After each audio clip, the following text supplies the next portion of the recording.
Gordon was cross. Why should Henry have a new shape, he grumbled. A shape good enough for me is good enough for him. He goes gallivanting off to Crewe, leaving us to do his work, and comes back saying how happy he feels. It's disgraceful. And there's another thing. Henry whistles too much. No respectable engine ever whistles loudly at stations. It isn't wrong, but we just don't do it. Poor Henry didn't feel happy anymore. Never mind, whispered Percy. I'm glad you're home again. I like your whistling. Goodbye, Henry, called Gordon. We're glad to have you with us again, but remember what I said. Later, Henry stopped at Edward's station. Hello, Henry, said Edward. You look splendid. I was pleased to hear your happy whistle yesterday. Thank you, Edward, smiled Henry. Shh, shh. Can you hear something? It sounds like Gordon, said Edward, and it ought to be Gordon.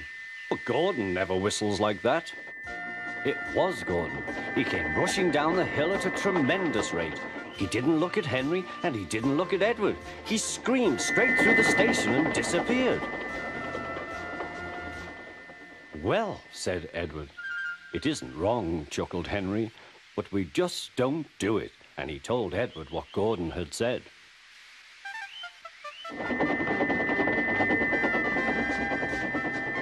Meanwhile, Gordon screeched along the line. The noise was awful.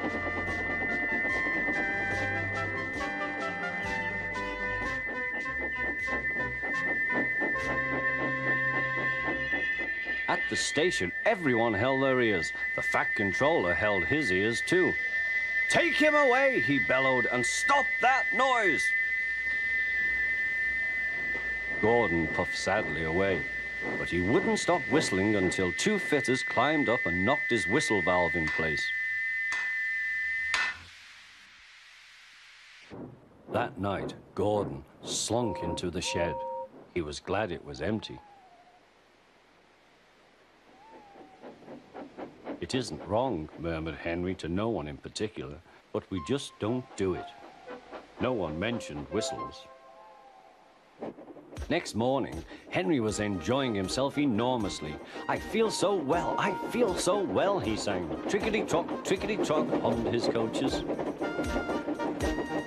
Then he saw some boys on a bridge. Peep, peep, hello, he whistled. Oh, he called. The boys didn't wave and take his number. They thought it fun to drop stones on him instead. They've broken our glass! They've broken our glass! Sobbed the coaches. The passengers weren't hurt, but they were cross. Call the police! No, said the driver. Leave it to Henry and me. What will you do? They asked. Can you keep a secret? Yes, yes.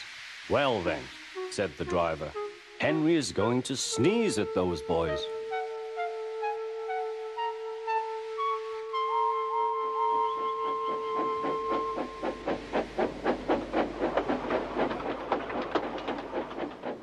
Lots of people were waiting at the station just before the bridge. They wanted to see what would happen. Henry has plenty of ashes, said the driver. Please keep all windows shut till we have passed the bridge. Henry is as excited as we are, aren't you, old fellow?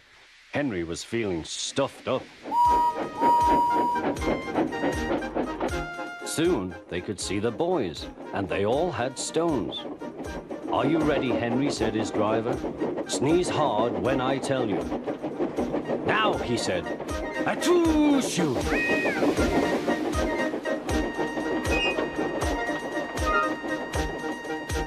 Well done, Henry, laughed his driver. Henry went home very pleased with himself. He had taught Gordon and silly boys a lesson with a whistle and a sneeze.